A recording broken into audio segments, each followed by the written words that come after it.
Hey guys, welcome back to Ben & Brewing's channel. For those of you that haven't been here before, we do product reviews, tutorials. We have a live chat feature on our website to help you through your Brew 911s. Please check it out at benandbrewing.com. There's a little chat icon in the lower corner.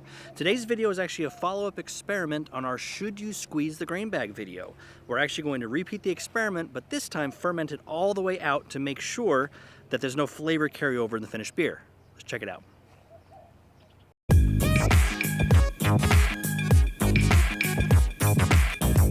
So today's recipe is just a very simple porter recipe.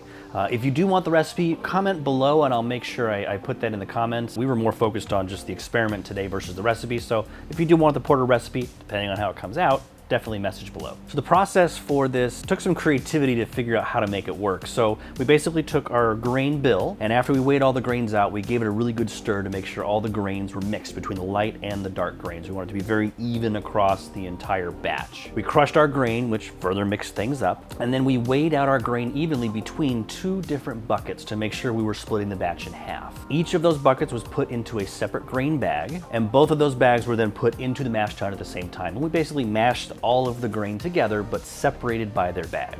We followed our typical mash schedule of 60 minutes, and when we were done, we went ahead and followed a typical mash out schedule and transferred all of the runnings and all of the wort to a boil kettle. And then we mixed all of that up really, really well to make sure, again, everything is even, and then we split that evenly between two separate boil kettles. With our two grain bags, we took one and put in one of the boil kettles and let it drain kind of naturally using gravity.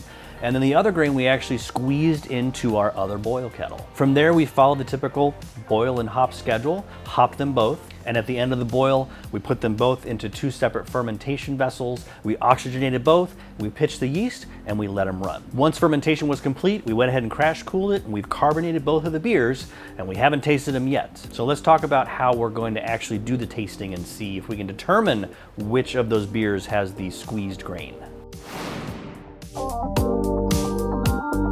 So as far as our tasting method, we're going to use the same technique that we used during our last video. And as a note, guys, this is definitely not a scientific test. We're not doing this to the point where there's a statistical reliability in the results. We're really just doing it because we're curious, and you can always follow along and do the same experiment on your own if you'd like. So we're doing a triangle test method, and for those of you that aren't familiar with that, basically we give a taster 3 glasses. 2 of the beers are the same, the other one is different. Now we don't tell them which one it is, and they kind of blind taste it and see if they can pick out which one is the anomaly or which one is different. And then once they do that, if they can actually describe what it is they're tasting that makes it different. So for today's tasting, it's going to be myself tasting in one of the rounds, Christy, my partner in crime, will be tasting as well, JB, who you should be familiar with on our channel, and we've actually wrangled in our next door neighbor, Danny, who's going to be joining us to give us kind of a fourth perspective on it. Now, he enjoys craft beer. He's not into the super hoppy stuff, so hopefully this porter is kind of more up his alley.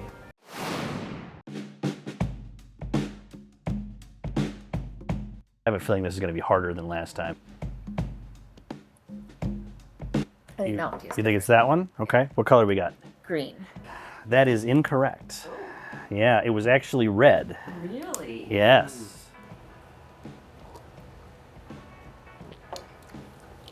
It's a pretty smooth beer. That's a good porter. Yeah, The definitely. porter came out really nice. I'm not tasting the difference yet. Not yet? The big reveal will be at the end. I poured all the same in all the glasses. This is sharper. Okay. Red. And no, it's actually blue. That's green. No, I would, no, could not. Right? Not Okay.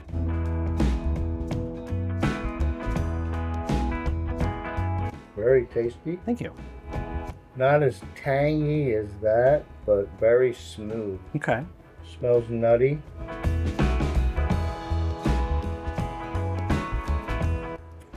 This has definitely been tough. It don't have no aftertaste or after bite. Okay. Something was totally different Okay. with that one. You are actually correct. That was the odd beer out. That was the one that was different. All right. Moment of truth.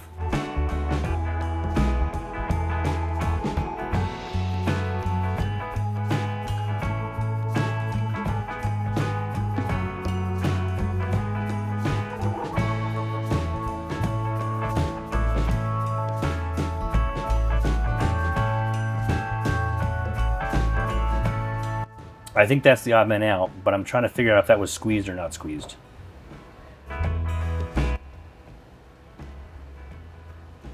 I think. What tastes different about it? I don't know. It's really hard. I could be imagining it, but it almost tastes like this flavor profile is not as rich as this. Like it tastes watered down. I could be totally imagining that. I could be totally off base. I'm gonna say this is the odd man out, and this is the What color? Squeezed blue. Do you want to know the truth? Yes. The red is the. Oh! All right, so let's talk about some of the results that we had from our tasting, which was actually very interesting. As a reminder, our first test, we did the Squeeze the Grain bag, and again, that video is linked below to go ahead and check it out if you want to see how that came out. We did a pale ale and then a darker beer, and we were able to easily pick out the dark beer as far as which one was squeezed versus the lighter beer, which was very interesting. We wanted to see how this translates through fermentation. We repeated the experiment, and based on the results that you guys just saw, there doesn't seem to be any discernible difference in the finished beer. The only one of the four of us that was able to pick it out was Danny, and he seemed to have some very specific things, talked about how it was a little bit thinner, so there was something off in the flavor itself that he was able to pick up on. Now, whether he was determining that or if it was kind of luck of the draw, again, we're not doing a statistical analysis, so based on this, I would say that squeezing the grain bag does not have an impact on the final finish of the beer. Thank you for watching our follow-up video on squeezing the grain bag and the impact of flavor in your finished beer. Check out the links below and some of these videos linked here for you of other things that we've done in experiments and tastings. Catch you later, my friends.